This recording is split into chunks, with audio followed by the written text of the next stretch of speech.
परमेश्वर के नाम की महिमा हो। आप सबों को प्रभु यीशु मसीह के प्यार भरे नाम में मेरा प्यार भरा नमस्कार और जय मसीह की। अ, मैं प्रभु को धन्यवाद देता हूँ कि आज भी प्रभु ने इस प्रकार वचन में से बांटने के लिए अपना अनुग्रह दिया। आज मैं आपके साथ एक कहानी को बांटना चाहता हूँ। वो कहानी आप सब उस कहानी से परिचित है, परंतु उस कहानी के माध्यम से हम कुछ बातों को अपने आत्मिक जीवन के लिए और जिन्होंने विश्वास नहीं किया उनके लिए उद्धार का सुसमाचार होकर आज हम सीखने का प्रयास करेंगे। एक बार एक पिता के 2 बेटे थे, एक बड़ा बेटा और एक छोटा बेटा। और छोटे बेटे को परमेश्वर के वचन में ऐसा बताया गया है कि वो उड़ाऊ पुत्र था, अर्थात उसका जो भी धन था, जो भी संपत्ति थी, उसे वो खर्च करने वालों में था। परमेश्वर का वचन लूका रचित सुसमाचार उसके 15वें अध्याय में हमें ये भाग मिलता है। इस उड़ाऊ पुत्र के दृष्टांत में मुख्य रूप से 3 कैरेक्टर हमें दिखाई देते हैं। पहला कैरेक्टर है उस पुत्र का जो अपनी संपत्ति को, जायदाद को और अपना सब कुछ माल संपत्ति बेचकर कुकर्म में उड़ाने वाला जो बेटा है, छोटा बेटा जिसे उड़ाऊ पुत्र कहा गया। दूसरा कैरेक्टर है,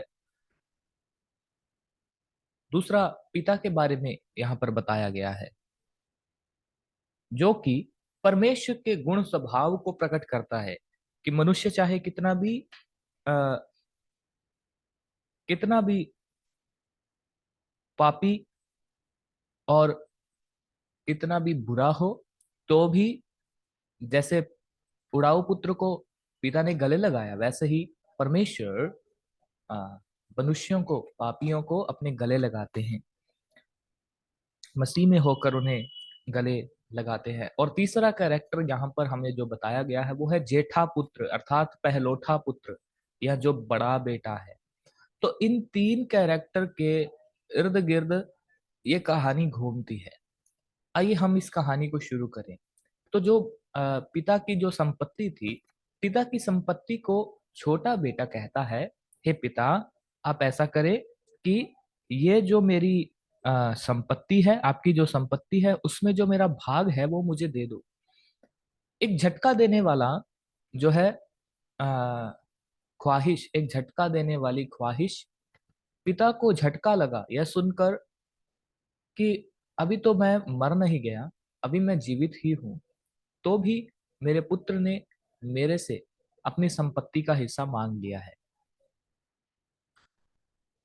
परंतु फिर भी पिता जो है वो मना नहीं करता। पिता कहता है, ठीक है बेटा, मैं तुझे तेरी संपत्ति दे देता हूँ। पुराने नियम के मुताबिक पहलोठे को जो है वो संपत्ति का 2 गुना भाग दिया जाता था, और जो है छोटे को जो है वो अ, उसका हिस्सा जो था वो दिया जाता था। मान लीजिए 100% प्रॉपर्टी है, तो उसमें से 2 हिस्से में यदि करना है तो 50-50 होना चाहिए आज के जनरेशन के मुताबिक। परंतु उस जमाने में, जिस जमाने में ये वचन, ये दृष्टांत प्रभु ने सिखाया, अपने शिष्यों को सुनाया, उस जमाने के मुताबिक यदि बातचीत करें तो उस समय में 75% तो पहलोठे को, 75% तो बड़े बेटे को, और 25% जो है वो छोटे बेटे की संपत्ति, मालिकाना हक उसे दिया जाता था। 15 अध्याय के 13 आयत में अ, हम देखते हैं कि उस पुत्र ने जो है वो सब कुछ अपना लिया और लेकर के अपने विशेष अधिकार को उसने बर्बाद कर दिया। पिता के साथ रहने के रिश्ते को उसने नकार दिया और संसार के पापमय जीवन को चुनने की बड़ी गलती की।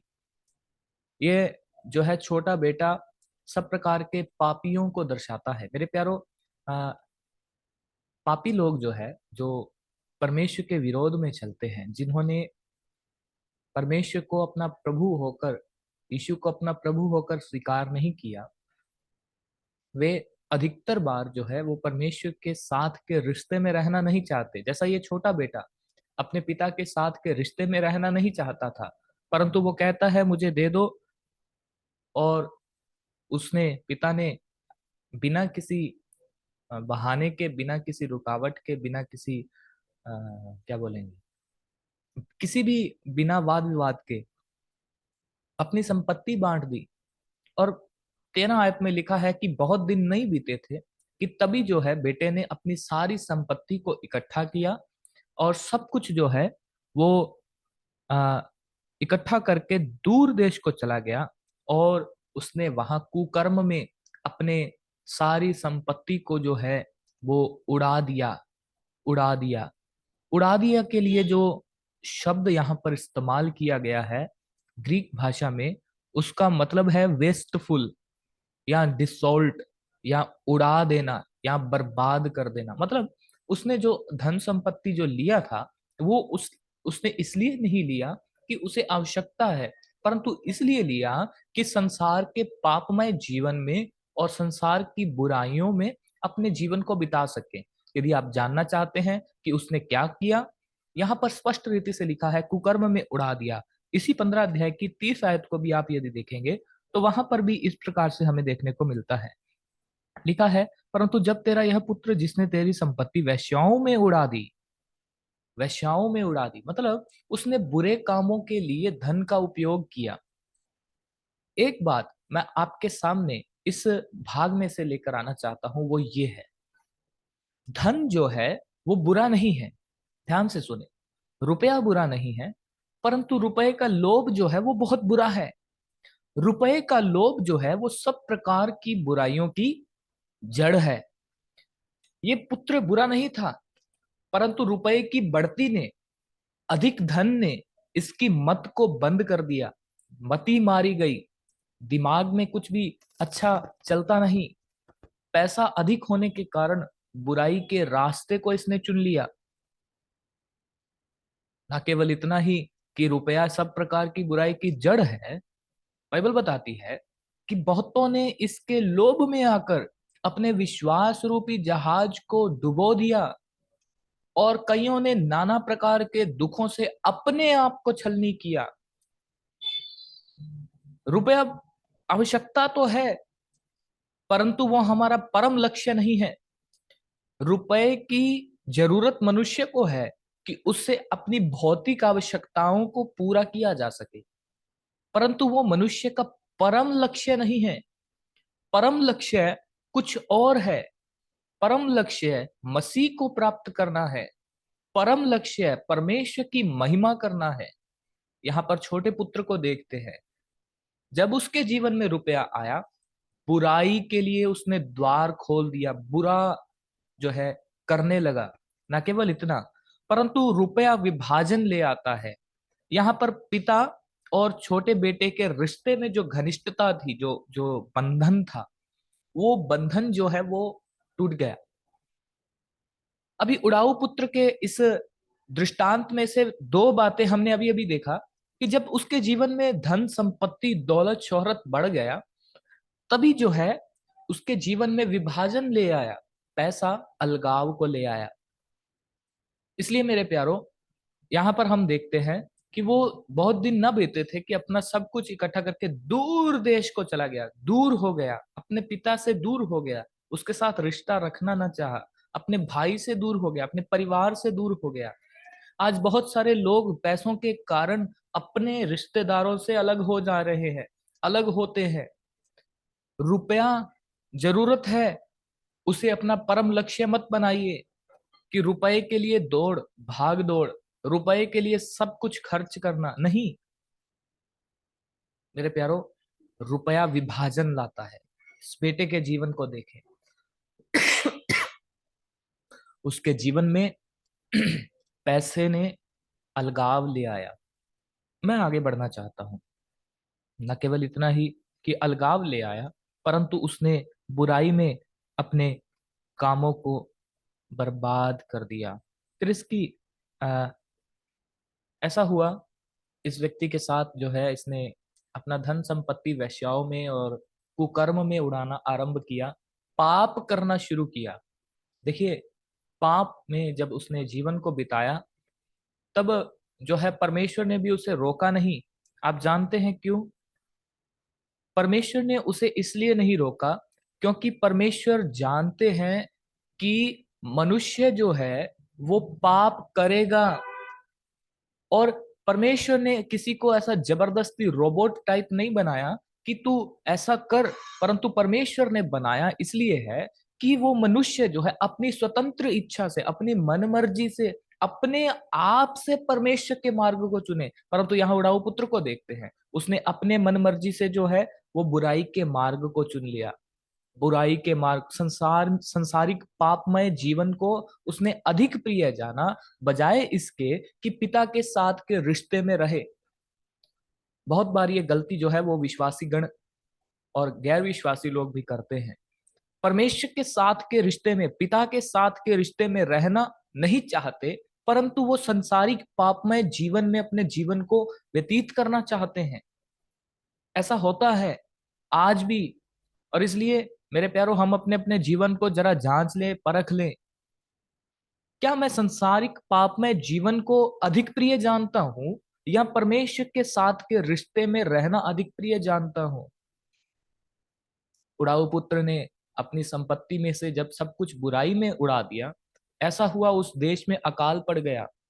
और उस अकाल पड़ जाने के कारण वहां पर खाने की वस्तुएं उगना, अगर उगती भी थी तो मैं सोचता हूं बर्बाद हो जाता होगा। वहां पर कुछ भी फसल का जो है फल मिलता नहीं। ऐसा अकाल, भारी अकाल उस इलाके में पड़ा जहां दूर देश में जाकर वो उड़ाऊ पुत्र रह रहा था। ऐसे हालात में उसके जो धन संपत्ति थी वो भी उसने अपना बर्बाद कर दिया, उड़ा दिया। अब बिल्कुल कंगाल हो गया।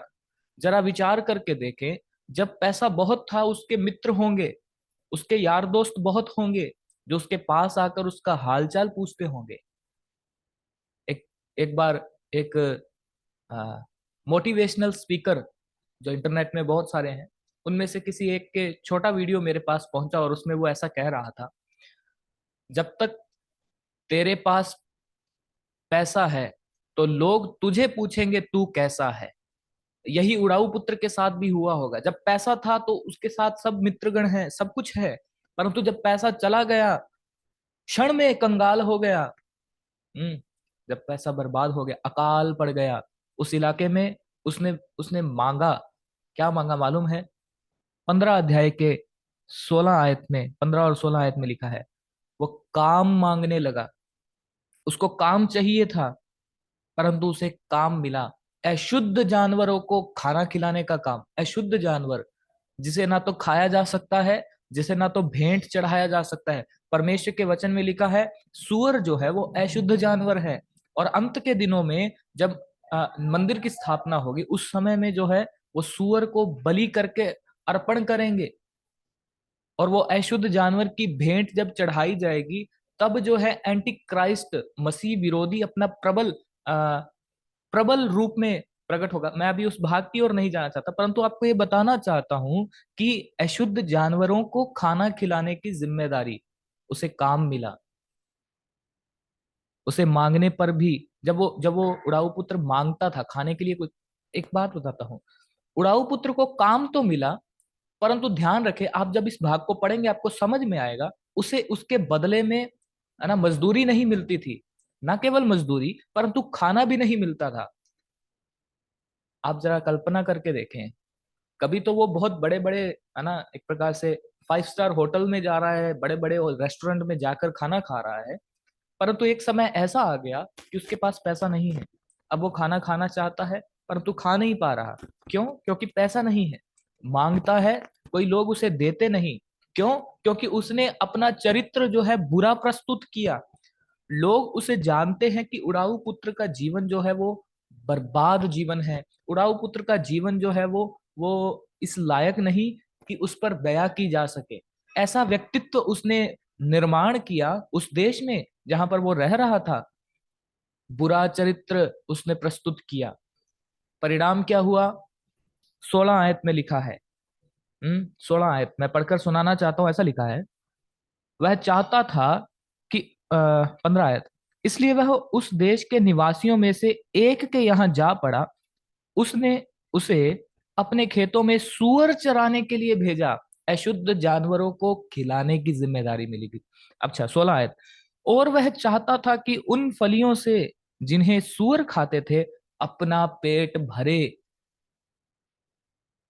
उन फलियों से जो सूअर खाते थे। मतलब जरा विचार करें, जो खाना सूअर खाते हैं उससे अपना पेट भर रहा है। कितनी कंगाली की दशा, कितनी दरिद्र दीन दशा, जहां पर उस पर कोई भी देखकर तरस खा सकता है। ऐसी दशा पर, ऐसी दशा पर दया आती है, परंतु उसके मालिक को उस पर दया नहीं। कारण पता है क्या है?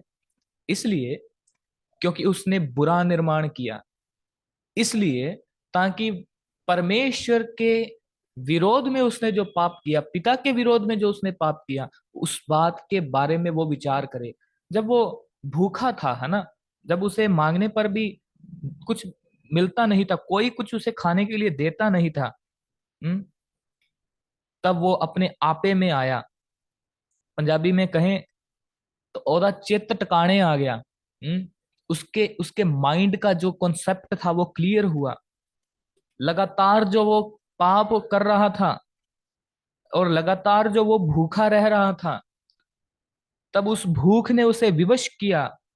वो और अधिक स्पष्टता से सोचने लगा कि इस परिस्थिति में मुझे उद्धार की जरूरत है, और वो उद्धार पाने के लिए, छुटकारा पाने के लिए, इस दीनहीन दशा से बाहर निकलने के लिए वो क्या करता है? अभिलाषा करता है। 17 आयत में पढ़कर सुनाना चाहता हूं। ऐसा लिखा है, जब वह अपने आपे में आया, जब वह अपने आपे में आया। मेरे प्यारो, अपने आपे में व्यक्ति तभी आता है जब भूखा होता है, जब पाप लगातार कर रहा है, परंतु जब उसके पाप का परिणाम उसे नहीं मिलता, तब वो अपने आपे में नहीं आता। परंतु जब परमेश्वर की ओर से पाप का परिणाम उसे मिलता है, तब वो अपने आपे में आता है। उसकी अकल टिकाणे आ गई, है ना, हिंदी में ऐसा बोलेंगे, अकल टिकाणे आ गई। उसको समझ में आया कि मैं कर क्या रहा हूं। और वो कहता है कि मेरे पिता के यहाँ तो इतने मजदूर हैं, उन मजदूरों को तो रोटी मिलती है, परंतु मैं यहाँ जो काम कर रहा हूं, मुझे ना मजदूरी मिलती है ना रोटी मिलती है। ये कैसी अजब दशा है। और वो इस बारे में सोच ही रहा था तो और स्पष्ट हो गया। और वो कहता है, मैं यहाँ भूखा मर रहा हूं, परंतु मेरे पिता के मजदूरों को रोटी से इतनी ज्यादा रोटी मिलती है कि वो पेट भी भर लेते हैं, परंतु उनके पास बच भी जाता है। और ऐसी रोटी जब उनको मिलती है, तब वो कहता है, मैं अब उठकर अपने पिता के पास जाऊंगा। तब उसके जीवन में पश्चाताप आता है, मैं अब उठकर पिता के पास जाऊंगा। और वो कहता है, और उससे कहूंगा, पिताजी, मैंने स्वर्ग के विरोध में और तेरी दृष्टि में पाप किया है। अब इस योग्य नहीं रहा कि तेरा पुत्र कहलाऊं। मुझे अपने एक मजदूर के समान रख ले। अब इस योग्य नहीं रहा कि तेरा पुत्र कहलाऊं। उसे अपनी अवस्था का आभास हुआ। स्पष्टता से सोचने के कारण वो पश्चाताप कर पाया, पश्चाताप की कीमत को समझ गया। और उसको समझ में आया कि ना केवल जो मैंने किया वो मनुष्य के दृष्टिकोण में पाप है, परंतु उसे यह भी समझ में आ गया कि परमेश्वर की दृष्टि में ये पाप है। और वो कहता है, स्वर्ग के विरोध में मैंने पाप किया। उसे समझ में आ गया, उसकी अकल टिकाने में आई और उसे समझ में आया, मैंने पाप किया। मेरे प्यारो, इस संसार में बहुत सारे लोग जीवन को बिता रहे हैं, अपने आप को अपने कामों में इतना बिजी कर लिया कि उनके समझ में नहीं आता क्या सही है क्या गलत है। पाप और धार्मिकता के बीच के अंतर को मिला दिया, और उसके बीच के अंतर को मिलाने के कारण सही भी सही है और गलत भी सही है, ऐसा सोचते हैं। मेरी आवाज को सुनने वालों में परमेश्वर का वचन यदि आपसे बात करता है, और आज आप में से यदि कोई ऐसा है जिसने यीशु को प्रभु होकर ग्रहण नहीं किया, मन में ये पश्चाताप नहीं आया कि प्रभु मैंने मैंने जो अभी तक किया वो आपकी दृष्टि में पाप किया है, अगर अभी तक ऐसा किसी के मन में बोझ नहीं है, आज पश्चाताप करें, आज पश्चाताप करें। परमेश्वर का वचन बताता है, सच्चा पश्चाताप इस उड़ाऊ पुत्र ने किया। परिणाम क्या हुआ? और वो उठकर अपने पिता के पास चल पड़ा। और वह अभी दूर ही था, अपने घर से, पिता से दूरी पर था। आपको मालूम है, पिता दौड़ कर आया और उसे गले लगा लिया भी, शायद मैं पढ़कर सुनाना चाहता हूं, ऐसा लिखा है। तब वह उठकर अपने पिता के पास चला। अभी वह अभी दूर ही था कि पिता ने उसे देखकर तरस खाया और दौड़कर उसे गले लगाया और बहुत चूमा। पिता ने देखकर उसे तरस खाया और गले लगाया और बहुत चूमा। एक एक कल्पना करें, जो सुअरों के साथ रहने वाला व्यक्ति, जो कई दिनों से नहाया ना हो, जिसे कई दिनों से रोटी या अन्न खाने के लिए मिला ना हो, जो कई दिनों से जो है जो फलियां खा रहा हो, उसका मुंह भी बदबूदार होगा, उसके कपड़े भी सूअरों के साथ रहने के कारण गंदे हो गए होंगे। ये दशा जो है वो एक पाप में जीवन बिताने वाले व्यक्ति की आत्मिक दशा को दर्शाता है। हम्म?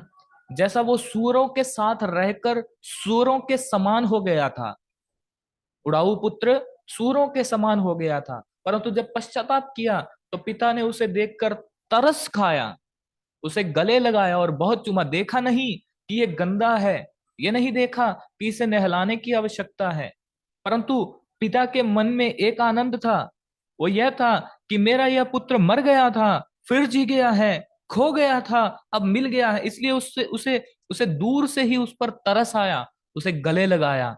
मेरे प्यारो, यही दशा आत्मिक जीवन में पाप में पड़े हुए व्यक्ति की भी है।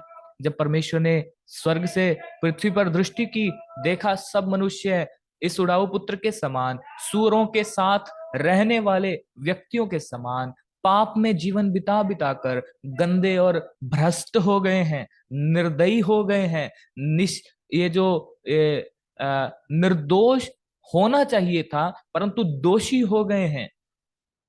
जब परमेश्वर ने इस बात को देखा, अपने पुत्र को भेजा, तो पुत्र में जब परमेश्वर ने हमें देखा, हमें गले लगाया, अपने पुत्र को गले लगाया और पुत्र में हमें गले लगाया, हम पर तरस खाया, हम हमें बहुत चूमा, मतलब परमेश्वर ने हमें बहुत अनुग्रह दिया।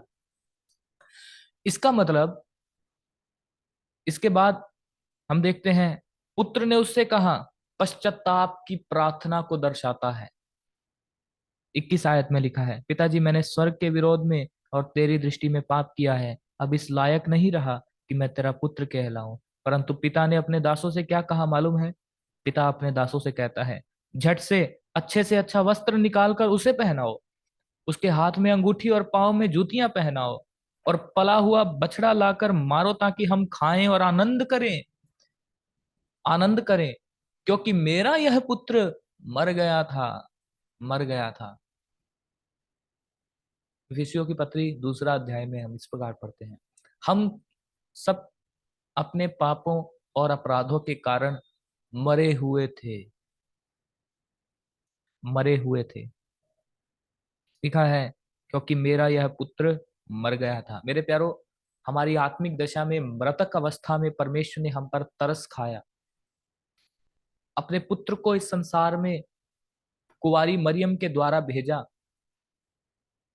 उस पुत्र ने इस संसार के सब पापियों के पाप का भार अपने ऊपर लिया, कलवरी के क्रूस पर चढ़ गया और उस बलिदान के द्वारा हमेशा के लिए परमेश्वर तक पहुंचने का मार्ग तैयार किया। व्यवस्था के कामों से नहीं, परंतु विश्वास करने के द्वारा धर्मी ठहराने का जो प्रावधान क्रूस पर किया गया, मारे जाकर दफनाया गया और तीसरे दिन बड़ी सामर्थ्य से मृतकों में से जी उठा। उसकी मृत्यु से उसकी मृत्यु से हमने जीवन पाया। वचन कहता है, मेरा यह पुत्र मर गया था, फिर जी गया है। हालेलुया! वो प्रभु हमारा जो मर गया था, जी गया है, ये यीशु मसीह को दर्शाता है और उसके साथ ही साथ उस पापी व्यक्ति के पश्चाताप के परिणाम को भी दर्शाता है कि जब एक पापी व्यक्ति फिरता है, मन फिराता है, पाप से फिरकर परमेश्वर की ओर आता है, तब उसके जीवन में जो उत्पन्न होने वाला जो पहला काम है वो है जीवन। उसे जीवन मिलता है, और ये जीवन अनंत काल का है। ये जीवन आपका भी हो सकता है।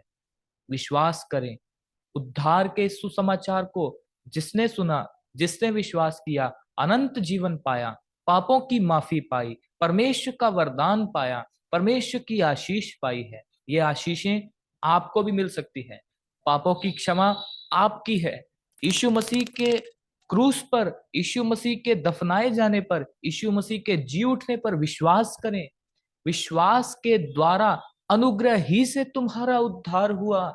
इफिसियों की पत्री 2:8 ऐसा कहता है, विश्वास के द्वारा अनुग्रह ही से हम पर जो तरस खाया गया है उसके कारण हमारा उद्धार हुआ। और यहां लिखा है, खो गया था अब मिल गया है, और वे आनंद करने लगे। इस पर बड़े बेटे की प्रतिक्रिया क्या थी मालूम है? जब बड़ा बेटा खेत में था और जब वो काम कर रहा था, वापिस आता है, और आते हुए जब देखता है तो आज वो सोचता है आज घर में बड़ा गाने बजाने का शोर हो रहा है, बड़ा जश्न मनाया जा रहा है, सब लोग बड़े खुशी से झूम रहे हैं, क्या कारण है? और वो एक अपने पिता के एक दास को अपने पास बुलाता है और अपने पास बुलाकर पूछता है ये क्या हो रहा है? तो उसका दास बोलता है, 27 आयत में लिखा है, उसने उससे कहा तेरा भाई आया है और तेरे पिता ने पला हुआ बछड़ा कटवाया है, इसलिए कि उसे भला चंगा पाया है। इस पर भाई को खुश हो जाना चाहिए था कि मेरा भाई जो खो गया था, जो मर गया था, अब जी गया, मिल गया है, और वो ठीक ठाक है, भला चंगा है। इस पर आनंदित होने की बजाय वो क्या करता है? वो क्या करता है? लिखा है 28 आयत में, यह सुनकर वह क्रोध से भर गया और भीतर जाना ना चाहा। ईर्ष्या उसके मन में आई। वो कहता है, पिताजी मैं तो तेरे पास था। वो कहता है, पिताजी मैं तो तेरे समीप था, परंतु तूने मेरे लिए कभी पला हुआ बछड़ा नहीं काटा। ना केवल मुझे पला हुआ, परंतु मुझे तो कभी तूने लेला तक, मेमना तक नहीं दिया कि मैं अपने दोस्तों के संग खाऊं। परंतु ये, जब इसने जो सब कुछ उड़ा दिया, जब आया तो तूने पला हुआ बछड़ा कटवाया। मैं जल्दी से समाप्ति की ओर ले जाना चाहता हूं। ये दोनों भाई के जीवन में हम अलग अलग बातों को देखते हैं। पहले भाई के जीवन में हम देखते हैं कि उसने पश्चाताप किया और वो लौट आया, भले ही वो दूर चला गया था परंतु निकट आ गया। दूसरे भाई के जीवन में हम देखते हैं, वो निकट था परंतु तो भी वो दूर दूर चला गया। वो एक कपट को दर्शाता है, यहूदियों के कपट भक्ति को दर्शाता है। मेरे प्यारो, यदि हमने शारीरिक रीति से पाप तो ना किया, परंतु यदि आत्मा में पाप किया तो भी परमेश्वर की ओर से सजा मिलेगी। मेरे प्यारो, मैं आपको बताना चाहता हूं, ये दोनों भाई दो प्रकार के कर्म को दर्शाता है, दो प्रकार के गुण स्वभाव को दर्शाता है। पहला भाई दर्शाता है पश्चाताप के उस कार्य को, और दूसरा भाई दर्शाता है कपट भक्ति के उस कार्य को। हम कहेंगे हम तो प्रभु के बच्चे हैं, हम अच्छे से जीते हैं, हम चोरी नहीं करते, झूठ नहीं बोलते, किसी पर बुरी दृष्टि नहीं लगाते, अच्छा है। परंतु यदि आपने मन में ही ईर्ष्या रखा, क्रोध रखा, जलन रखा, आत्मिक पाप है। उड़ाऊ पुत्र ने शारीरिक पाप किया और जेठे पुत्र ने, पहलोठे पुत्र ने आत्मिक पाप किया। पाप की गंभीरता को जरा समझे। परमेश्वर दयालु है, वो अनुग्रहकारी है, परंतु बाइबल बताती है क्या हम पाप करते रहें कि हम पर अनुग्रह बहुत हो? नहीं, ऐसा लिखा है, कदापि नहीं। मेरे प्यारो, हमें अपने जीवन को जांचना और परखना है, क्या हम पाप में जीवन बिता रहे हैं? यदि हमने शारीरिक पाप तो नहीं किया, परंतु यदि आत्मिक पाप किया तो उस जेठे पुत्र के समान है। आप जानते हैं, इतना जिद किया बड़े बेटे ने, वो बाहर खड़ा रहा, आखिरकार पिता को उसके पास आकर उसे मनाना पड़ा। ऐसा लिखा है मैं वो आयत पढ़ के सुनाना, ऐसा लिखा 28 आयत। यह सुनकर वह क्रोध से भर गया और भीतर जाना ना चाहा, परंतु उसका पिता बाहर आकर उसे मनाने लगा।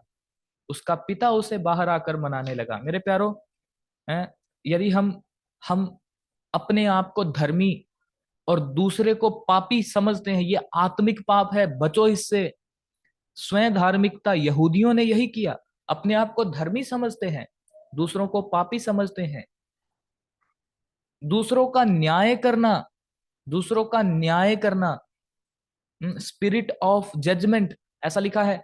आत्मा का जो जो पाप है वो है न्याय करते रहना, बचो इससे। ईर्ष्या, आप जानते हैं ईर्ष्या के परिणाम स्वरूप पहला क्रोध, क्रोध से ईर्ष्या उत्पन्न होता है, ईर्ष्या से वैर भाव उत्पन्न होता है, वैर भाव की बढ़ती जो है हत्या को जन्म देती है। ये सब जुड़ी हुई कड़ी है। क्रोध, इससे बचो, आत्मिक पाप है। यदि हमने शारीरिक पाप नहीं किया तो आत्मिक पाप में हो सकते हैं, नहीं तो दोनों में हो सकते हैं, नहीं तो किसी एक में तो होंगे। अपने जीवन को जांचें परखें। आज मेरी आवाज को सुनने वालों में यदि आत्मिक पाप या शारीरिक पाप करने वालों में आप हैं तो अभी पश्चाताप करें, उस पुत्र के समान कहें, प्रभु मैंने अब तक जो किया तेरे विरोध में, स्वर्ग के विरोध में किया, मुझे माफ कर, मैं तेरा बेटा हूं। मुझे स्वीकार कर कि मैं तेरे शरण में रहकर पवित्रता में जीवन को बिता सकूं। जब आप ऐसा करेंगे तब उस इस उड़ाऊ पुत्र के पिता के समान स्वर्गीय पिता भी हमें देखकर तरस खाएगा, गले लगाएगा, बहुत चूमेगा, अर्थात हम पर अपनी दया करेगा। लिखा है यदि हम अपने अपराधों को मान ले तो वो हमें क्षमा करने में विश्वास योग्य और धर्मी है। यीशु का लहू हमें सब पापों से शुद्ध करता है। न केवल मान ले, परंतु बाइबल बताती है जो कोई अपने अपराधों को मान लेता और उसे छोड़ भी देता है, छोड़ भी देता है, उसका काम सफल होता है, उसके अधर्म माफ किए जाते हैं। आओ प्यारो, पाप की गंभीरता को समझे, इसे हल्के में ना लें। छोटा पाप या बड़ा पाप कुछ नहीं होता। परमेश्वर के विरोध में जो कुछ भी है वो पाप है। जो कुछ परमेश्वर का स्थान लेता है वो पाप है। जो कोई परमेश्वर की व्यवस्था का, परमेश्वर के वचन का विरोध करता है वो पाप है। उससे बचें। परमेश्वर पाप से बचकर जीवन बिताने के लिए हमारी सहायता करे। इन वचनों को भी प्रभु आशीष करके हमें दे। सारी महिमा प्रभु के नाम को मिले। बहुत बहुत धन्यवाद। सबको जय मसीह की।